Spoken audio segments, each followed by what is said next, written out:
Hi, everyone. Welcome to our live Saucy group evening. I don't usually go live, and technology is not my strong suit, so just want to tell you that. Um, and you probably know I'm Danielle, and I own Serving Our Seniors, and I have created a course. I own a senior care business, and I also have created a course called Saucy, and that is to help other people, other women, do what I've done. So I can tell you a little bit about myself, and I'm here to, kind of tell you more about what it's like to have a senior care business, why I started it, but I'm also here to answer your questions. So if you have questions, hi Sue, if you have questions, you can just type them below and I will answer them as they come in. So while we're waiting for other people to come, I can tell you a little bit about myself and why I started this and why I'm doing what I'm doing now. So I was a social worker at our local hospital, and I was on the cancer floor, and I was pretty burned out. And I had worked with seniors before that, but then I wanted to work in a hospital. And so I did get some medical knowledge there, and I did enjoy parts of it. I really enjoyed talking with the patients, but I didn't enjoy the committees. I really didn't enjoy working with people who were dying that were my age. It was really difficult. It was very rewarding, but it was high stress and anxiety, and it was difficult. And so I really badly wanted to quit after 5 years there doing that job. But it was the middle of the Great Recession, and I went to school for this. So I thought, well, that's crazy to quit. But I really needed to leave there. So long story short, I after many mornings of sitting in my car trying to force myself to go into work, I resigned. But while I was at the hospital, I also worked with a lot of older people who, they couldn't go home because they just needed a little bit of, care. They couldn't remember to take their pills, or they couldn't stand at the stove and cook for themselves anymore, or they didn't drive anymore, so they couldn't get the things that they needed. They just needed a little help. And so after I resigned from the hospital, I didn't know what I was going to do. And a friend of mine who was a social worker there as well said, Danielle, why don't you walk dogs for people here? You love dogs. And I said, well, I could walk dogs for the elderly. And then I said, wait a minute, I could do lots of stuff for the elderly. I could grocery shop for them. I could cook for them. I could help them organize. I could do lots of things. And that's when I started my business. So I want to kind of tell you the reason now. So I've had this business for 15 years. I did it myself for probably 6 years and before I hired anybody. And I was very successful. After the first couple of months of kind of getting everything in place, I started getting calls, and I have been out straight ever since. And it's a really pleasant job. It's a really pleasant way to spend your days. Oh, I see Sue. I've been helping seniors for the past 7 or 8 years. I've been really fortunate to make it a small part-time business. Excellent. But I'm considering making this bigger and would need to set up an LLC, yeah, and all other bigger components. I don't know what's holding me back. Any advice? Well, that's what I did. I did it for 6 or 7 years myself as a small business. It wasn't part-time. I did it full-time. I was very fortunate. I made it pretty big. I needed a full-time income. So I did have it as my full-time income. I can teach you all kinds of things to make that bigger. And then the leap, when I was a sole proprietor for a while, and then I became an LLC, which is not hard at all, and it's not expensive. And then I found out all about all kinds of other aspects, which I explain in my course. And then after about 7 years of giving away tons of business to other bigger franchise companies, I decided to hire people myself. And so I went from doing it myself to having a team of 20 women, well, all right, 18 women and 2 men right now working for me. And it's been fantastic. It was a big leap. I mean, I took a long time. I think you're asking what's holding you back. Same thing that was holding me back. I thought, well, everybody just wants me. How am I going to explain that I have other people working for me? It's not me, it's them. But that actually just turned out to be just great because not everybody wants the same person. So there's a lot to it, to growing a business bigger and I think a lot of people too start out like me, and that's, my course is based on, it's all the groundwork for either doing it yourself, for as long as you want, or for growing a business into something much bigger. I mean, you can turn this into millions of dollars if you want to. And I did grow my business much, much bigger, and I'm glad I did. But it's different from doing it yourself. So I do have advice. I do have advice, and I do understand that leap. And in my course that I teach, called Saucy, that Serve Our Seniors, Save Yourself, I do set all of the groundwork for what you need to then easily step into something even bigger if you want to, or just very full-time, getting a lot more business. And then if you want to make that leap, there isn't a lot more you have to do, because you've already got most of everything in place. But certainly I can speak to that as well. Okay, Sharon. Hi, Barbara. Sharon, hi. I am starting as an LLC. Yeah, I wanted everything in place before I started. Yeah, and that's great because you're going to want to do the LLC. When you're a sole proprietor, that's fine. And that's how I started. And I've stayed like that for a while, but I'm so glad I got the LLC because, one, it was super easy to get. It wasn't super expensive, and that protects you. So the difference between sole proprietor and LLC is that with the LLC, you're a limited liability corporation. That just means that all your personal property is protected, because God forbid if something happened and somebody tried to sue you, they can't take your house. They can't take any of your personal property. And really, in this business, there isn't much. There's not much overhead, and there really isn't anything. You're not going to have a building. You're going to go to them. 15 years later, 20 employees, I still just work out of my home office because I go out to them to meet the new clients. I go to them. So you don't really have a lot of overhead, and you don't really have anything that anybody could take from you, especially if you're an LLC. You just don't want to risk your home or your personal property. So I think that's smart, Sharon. And I would say, hi, Gina. And Gina had a question too, a good question, earlier that I saw. Let me look up what her question was. Okay, so I know, Gina, you're working on, you've already got the course, and Sharon, you too. And your question was, what are some of the best explanations of why we charge more than $25 an hour? And then what I'll say is, first of all, here where I live, we charge $40 an hour. I've charged as much as the big agencies ever since I started. Well, that's not true. I started out really cheap, actually, and then quickly realized I could be charging a lot more. I was just used to making $17 an hour. So when I started my business 15 years ago, that's what I started with. And within a week, I went to 20, then I went to 25. And now that still was 14 years ago. And now we charge 40 an hour. And that is kind of the standard. So what I would first say is, what are the big agencies in your area charging? Now, you might have some people charging $25 an hour. I know there's some private people around here who just don't know their worth and they charge cheap.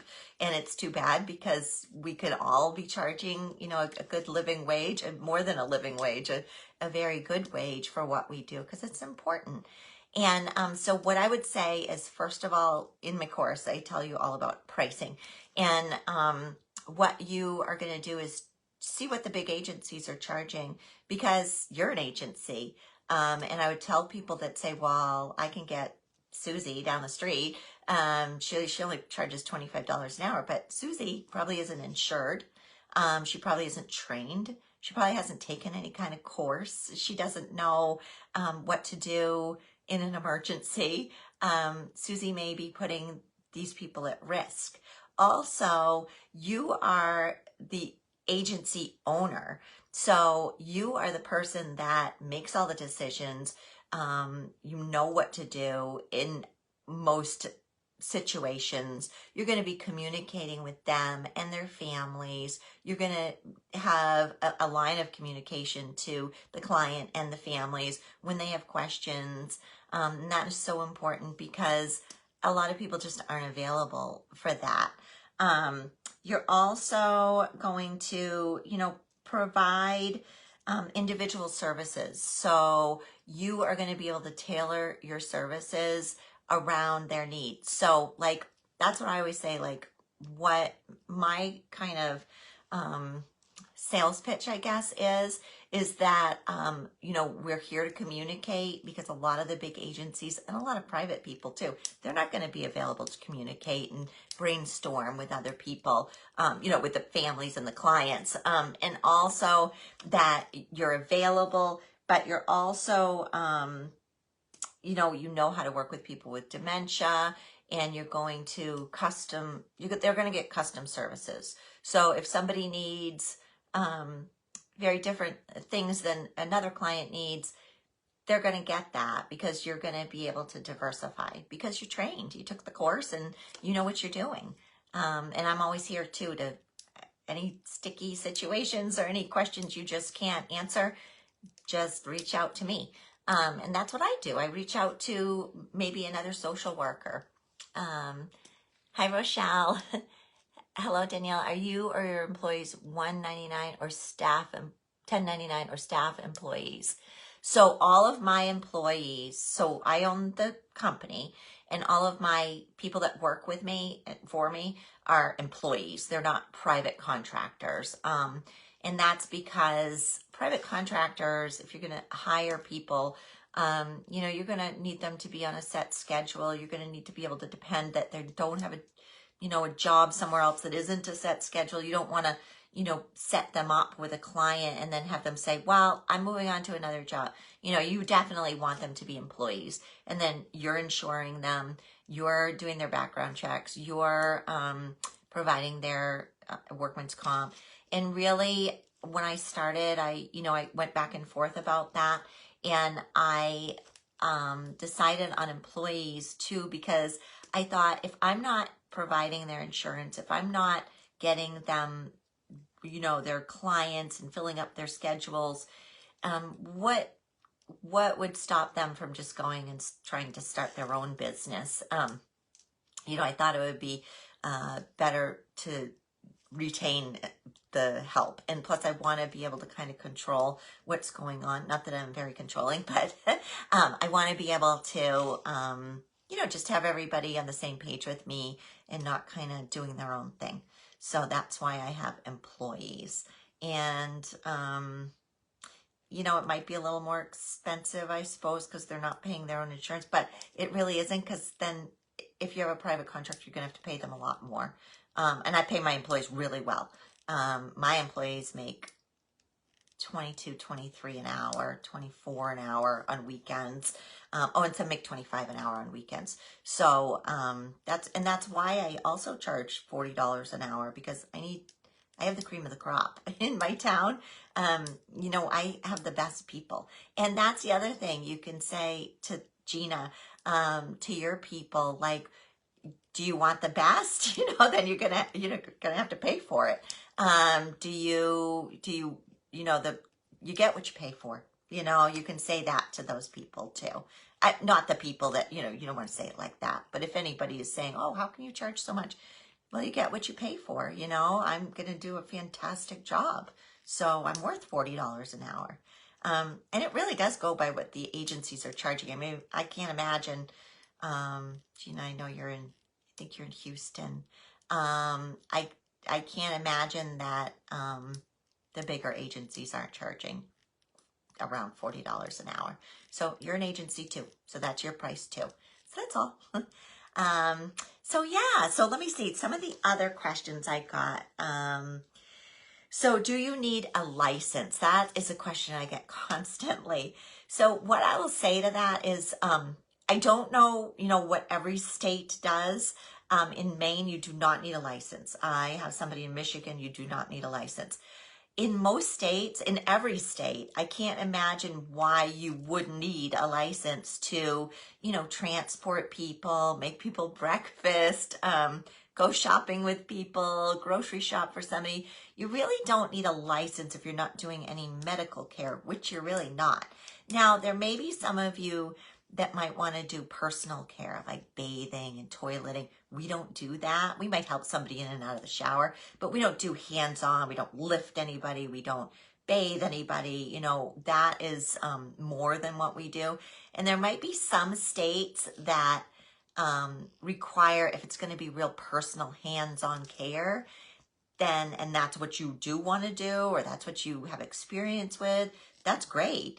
And you might need some kind of license for that. But I will tell you, but it can't be very big, because even if you did need a license for that, because after about 3 or 4 years, I got a license. I became a personal care agent, a licensed personal care agency in the state of Maine. It cost me $25 a year. It's super easy to get. And I only got it because I wanted to be able to take long-term care insurance. And that's a kind of insurance that people pay for. It's super expensive. Most people don't have it, but some of our bigger clients have it. And so I wanted to be able to take on people with that kind of insurance. And even then, all I do is I have that personal care agency, $25 a year, and then it allows me, so it allows the people with long-term care insurance I send them an invoice, or my bookkeeper sends an invoice. They pay me, and then they get reimbursed by their insurance company. I do not deal with the insurance companies at all. So I just get paid, private paid, no matter what. And I talk more about that in my course too, like how to get paid. It's very easy. I have never had a problem. You can take credit card as like a down payment. And then they just pay me, either by check or by credit card, and I have like a Square. So I use that for the credit card still to this day, 15 years later. Hi, Tracy. And so there's that. So the licensing, I would say no. For the most part, you do not need a license unless you're going to do personal care, which is bathing and toileting. Then you want to check with your state. The other question I get all the time is, do I need insurance? So when I first started, I didn't know anything. And so I just got a rider on my car, so I could transport people in my car. And I actually just kept that. I talked to my insurance company, I think it was Allstate, and they did that for me. And I didn't know if I needed more insurance. Of course I did. I mean, it would be better to have more insurance. And that was before I was an LLC, so I was taking a chance. I have never, knock on wood, I have never had to use my insurance, but I do have insurance, business insurance. And the way I got it was I called so I had Allstate. So it wasn't Allstate that I used. I actually used a local insurance company, and it was a business insurance company though. They helped small businesses get insurance. They're called Lot Fee Dennett, but they're only in Maine. I've already asked them if they could insure everybody, but they can only work in Maine. But there are plenty of agencies, local agencies that you can use. So I used this company. It's in Portland, Maine, and they reached out and found insurance for me that was specific to what we do. And the company that they found me was called Western World, and it's a division of Johnson & Johnson, and you can take that information to your, and there may be even better or lower priced, or, you know, you could have them search around for you. But that was what they found me, and I've been with Western World through Johnson & Johnson for years, and it's not expensive. It goes by what you think you're going to make in a year, and if I've never underestimated because we grow every year, but if you underestimate, they'll give you credit. If you overestimate, they'll give you credit. If you underestimate, then you just get audited and pay more. And I get audited every year. That's just a normal thing. And I usually pay more every year. So, but it's still, it just goes on what you make. So it's definitely, you know, reasonable, and it's definitely doable. Sharon, do you have a policy in place for minimum 4 hours a day or 20 hours for your clients? I did not feel I needed to do that. What is your policy? Good, awesome question. So what we do is a 2-hour minimum. When I first started, I did 1 hour, but that's not worth it. You want to do 2 hours because just for your driving time to get there, you know.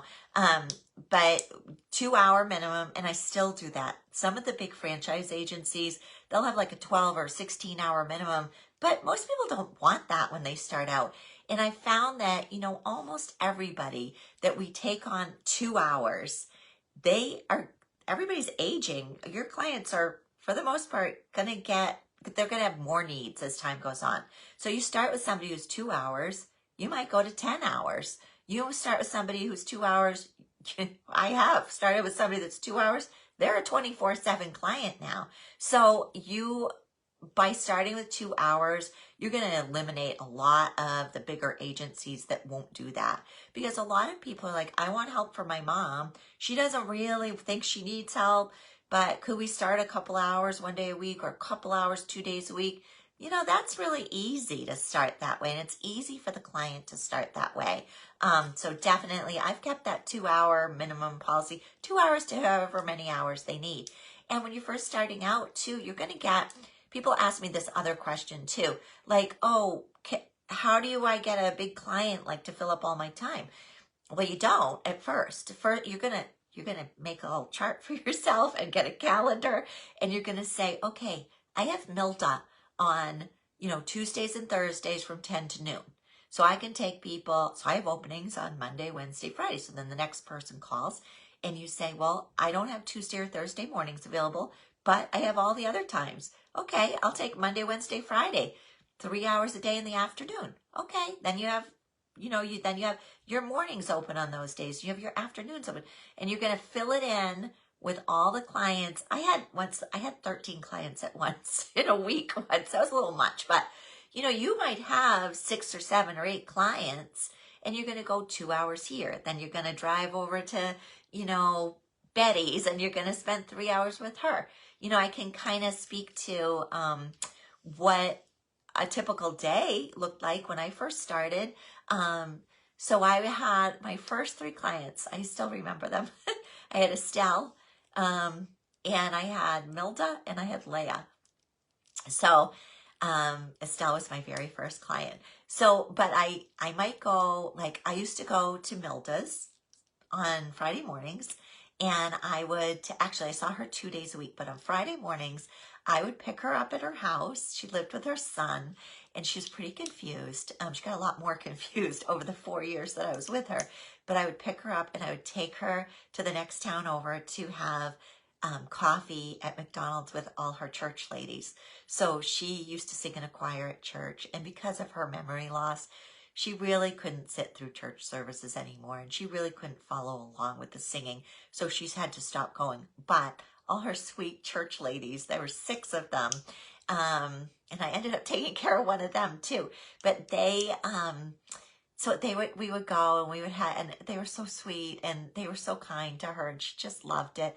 And then I would take her maybe for a ride down to the beach, and sometimes we'd go to get, you know, shopping and on the way home. So I'd spend a couple hours in the morning with her, and then I'd go and I'd pick up Estelle, and Estelle lived in an assisted living, and her husband was in a nursing home, and she had no way to get to him. So I used to take her from her assisted living just a couple miles down the road to visit him at the nursing home.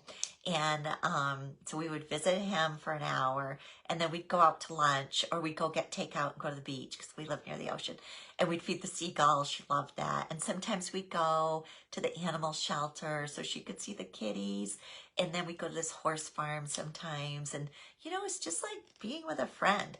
And then in the afternoons, I had a big client, Leia, and she was just lovely. And she wasn't really confused, not too much, but she lived alone in a senior kind of a nice condo. And I would take her grocery shopping, and she loved to go antiquing.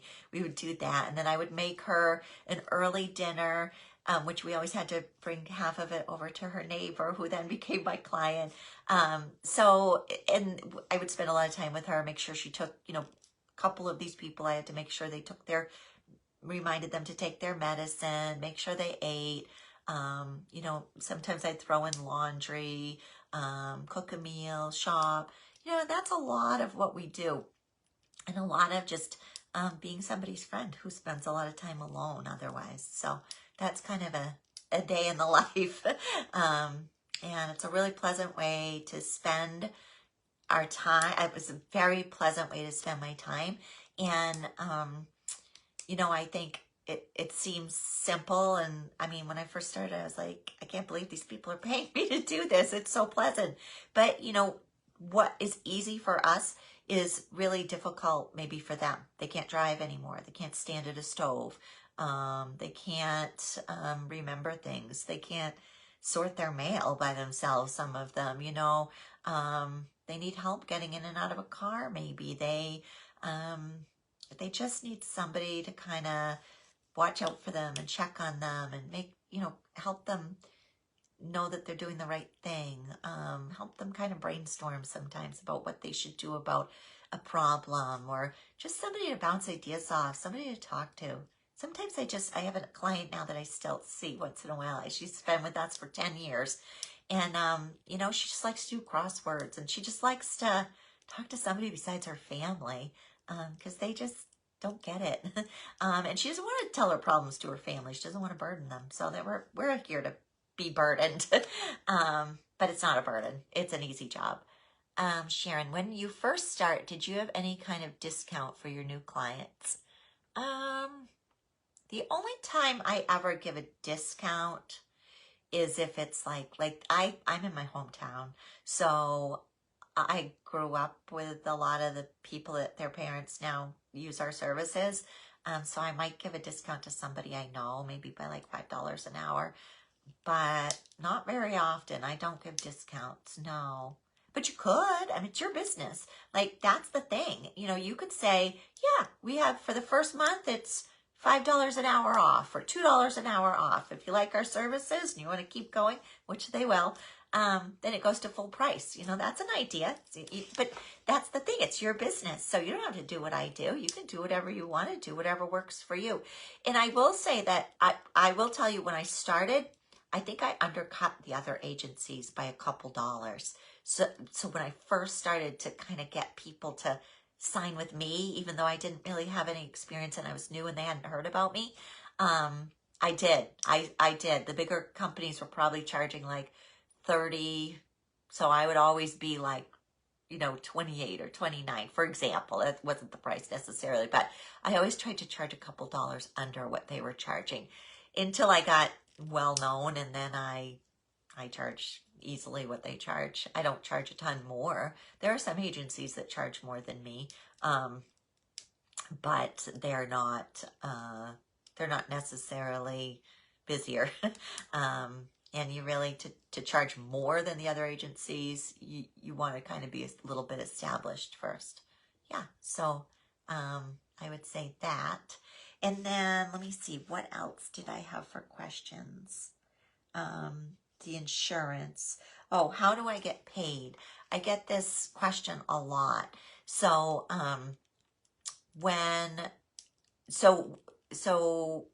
Medicare, so I get, the question I get is, what kind of insurance covers these services? Can I will Medicare pay me? Or it does not. Medicare, what we have is Main Care, which is like for people who are low income. We have Main Care here. I think it's called Mass Care, and it's probably called something different in every state. But Medicare, which is for seniors, and Main Care, which is for low income seniors, they do not cover any services except for people who have medical needs. There may be some policies that might cover something, but they don't cover private agencies, and they don't cover any kind of housework. They don't cover transportation usually. I mean, there's some volunteer services that cover transportation sometimes, but as far as Medicare, any insurance, any government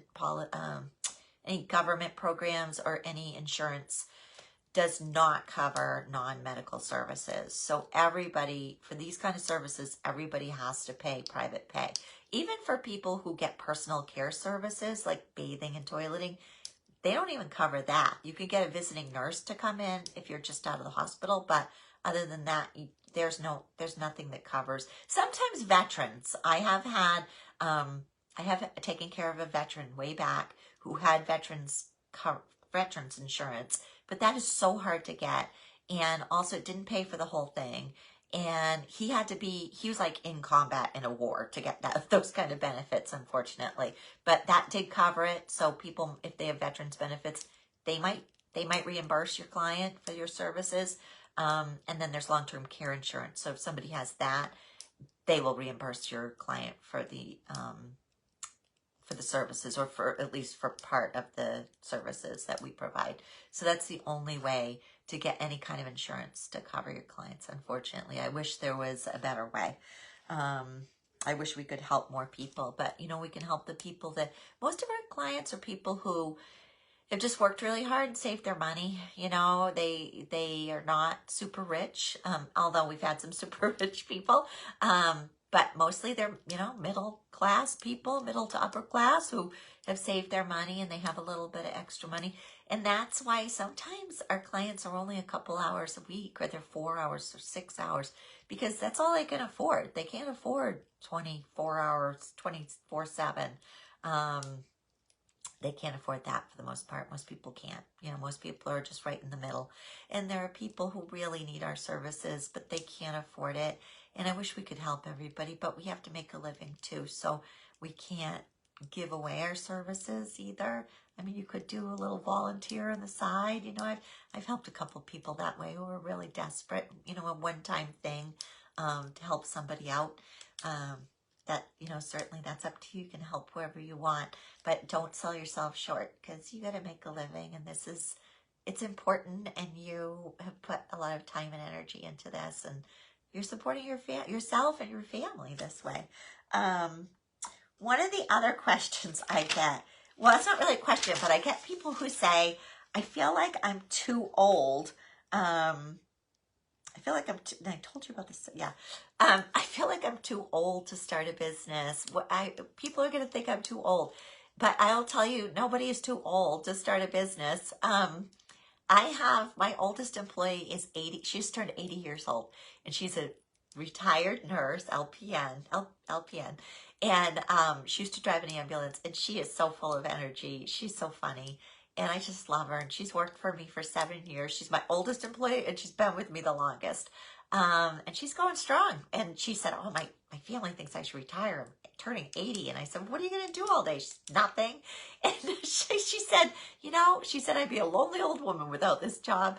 And, I will say most of my employees are retired and they're working part-time. I have a few full-time employees too, but it's flexible. That's the thing is, it's a great retirement job. It's a great business to start. You can, it's a great job for moms with their kids in school.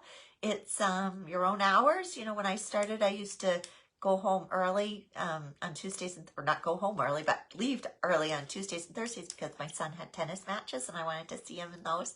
So I just didn't work at those times until the following year when he was off at college, and I could work whenever I wanted. But it's great for somebody who's retired. It's great for somebody who wants to grow it to a huge business and franchise it if you want. It's whatever you feel like you want to do. I grew my business to quite big, but not out of control, and I still manage my own business. So, and I, at this point, don't do a ton of work. My employees do it, and they're awesome. So there's that. And then, oh, so as far as being too old, the other thing is that older people in their 80s, 90s, 100, we have a lady that's 102, living alone in her own house. We go over breakfast, lunch, and dinner and check on her and make her a meal. But people that are older like older people, you know, they like somebody who has kind of lived life, maybe raised a family, worked, you know, knows something about life. They can kind of relate to them really well. Not to say that sometimes somebody who's really young isn't going to get along with an older person too, because it's like having their grandchild there. But I think a lot of my people ask for somebody older, and maybe it's somebody in their 40s. You know, I have Jen works for me. She works full time. She's awesome. Everybody loves her. She's 45. You know, I have a couple of people that work for me who are 30, but they do like the overnights, or they just really are just, you know, they have grandparents and they just love the elderly, and they are just, it suits them. But nobody's too old to do this. If Nancy's still doing it at 80, sometimes she takes care of people in their 70s. It's really people helping people. And then let me think if I have anything else. How much time do we spend? What tasks? I think we went over that. What to charge? Yeah, I think that's it. So if anybody has any more questions, I am happy to answer them. If you didn't ask them here, or if I skipped any questions, oh wait, Rochelle, do you charge a fee for service up front or after services are rendered? Oh yeah, so that's a really good question, Rochelle. So I charge after fees or after services are rendered. But when I first started, the way I did it was I charged at the end of the day or at the end of the week. Like if I saw somebody twice in 1 week, say I saw them on Tuesday and Friday. On Friday, they just write me a check for both the Tuesday and the Friday. I just kept track of the hours. But if I saw somebody once a week, they'd just write me a check for that day. But then it just was really awkward. Like we'd spend this great day and we would, you know, have this great day, like friends out shopping and going to Macy's and going out to lunch. And then I'd be like, okay, so that's $200. And it was just really awkward. So what I started doing was, and a lot of people, their families are paying for them. The adult children are paying. So, so what I would do is, I would bill them. I would email them a bill. I have a bookkeeper that does it all now, but I would email them the bill or email their families the bill. But I will say that if you're going to do that, I was pretty trusting, and really I never had a problem. Everybody always paid. But what I would do is get a credit card. Get a credit card, the expiration date, the CVC number, and their zip code, and get a little square or whatever you want to use to charge through their card. You could take a deposit for the first like 2 weeks and say, I'm going to charge this to your card, or please write me a check for the first 2 weeks. Or you could just keep the card on file so that if there was ever a problem that they didn't pay, you could just charge the card. That's probably what I would recommend. I was kind of naive when I started and didn't do that. But I didn't charge ahead of time, but you could charge for the first 2 weeks ahead. I think that's totally reasonable. Sharon, do you ever feel unsafe when going to clients, how to meet them? Yeah. So what I did, it was usually the adult daughter who's calling. So if it was a woman calling me to go to a place, I live in my hometown, so I pretty much know, where I'm going. I know the neighborhood. Well, not that we have bad neighborhoods here, but, I don't know, it doesn't matter if it's a bad neighborhood or a good neighborhood. Anything could happen. But usually I didn't think too much about it if it was, a daughter calling me for her mom. But I did have a few men calling, or a son would call for his mom. And there's no way I'm going to go out to some stranger's house, a man, without letting somebody know. So what I used to do is I'd tell my husband, here's the address, or you could tell your neighbor or your friend, here's the address, and this is where I'm going. If I'm going to be there at 10 a.m., if I don't call you by 11 a.m., this is the address, call me. And then, or text me. And then if I was still there and it was just fine, and it was always fine, I would say I'm fine, no worries. You know, I'd text him back. Or I'd just call right when I left and say I'm fine. And I never had a problem. But that way, he had the address. If you don't reach me, come get me. If you can't get in the house or something, just call the police. But I mean, that never happened. I did have one man that had a broken leg. He was a big truck driver and he had a broken leg, and my doctor's office referred him to me. But I was always scared to go to his house. He was this big, strong guy. He wasn't old. He could have taken me down like nothing. And he was very nice. He'd always give me this huge tip when I would take him grocery shopping.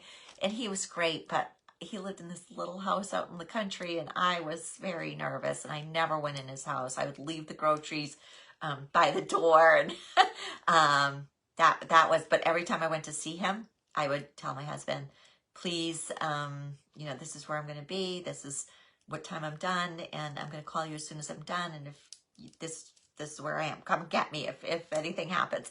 But nothing's ever happened. But I would definitely tell somebody where you're going. You know, I think that's a great safety thing in this day and age. And I still do it if I'm going out to meet a man, or son calls, or, I mean, I guess a woman too. You could do it if you go into, you know, kind of a, I don't know, if something seems off, trust yourself. You know, if you don't feel comfortable, definitely take precautions. Yeah, for sure. So yeah, I think so. If there were any questions that I didn't answer, if I don't think I missed anybody, but if I did, you know, I'll answer the questions afterwards. I'll go through and look at them, and please feel free to ask me any question on the Saucy group, or if you've already bought my course, then you're in Saucy Pros, you can ask me questions in there. I do have if you don't know already, I think probably everybody on here's watched my webinar, but if you don't know, I have a Saucy course. It's a course that you can buy, and it's $4.99, or there's a payment plan. You can spend as little as $43 a month, or a 4-month or a 6-month plan, or it's $4.99, and it's 5 modules with 5 lessons each, so 25 lessons with action steps. It's all narrated by me, and you can also print it all out and download it as an ebook or 5 ebooks. It's everything I know. It's everything you want to know from the beginning, everything you want to know about marketing your business, what a senior care business is, naming your business, your mission statement, what to charge, how to get paid, you know, license, insurance, bookkeeping, accounting, opening a business, checking account, which is super exciting. That's where you're going to put your money. All about what to do when you meet a new client, when they call you, what to do when you go out to meet them and their families, what to ask. My intake form is in there. My policy manual is in there. Everything you need to know about all of that, meeting with a client, all about working with people with dementia. There's a ton of information in there about that, but also I have a small course. It's not small, really. It's kind of big, but it's all reading. You know, it's all, you can read it, and it's 5 sections in that too, and it's called the CCC, which is the Confident Caregiver class. So you can buy that for $39 additionally if you want to. In addition to the information, though, that I give you in the course about working with people with memory loss, which is kind of my specialty. It's kind of what I enjoy the most. So there's the big course, and then there's the CCC course, and I'll put the links to both on after this. But if you want to check those out, you can read more about it on the landing pages for those. And if you have any more questions, ask me here. And oh, okay, Gina, I just want to say that I had my first client today and you took her to the doctor. It went great. And she's hiring me for Sunday. Oh my gosh, I am so excited. Hold on, I can't see more. It says see more. Well, oh, there we are.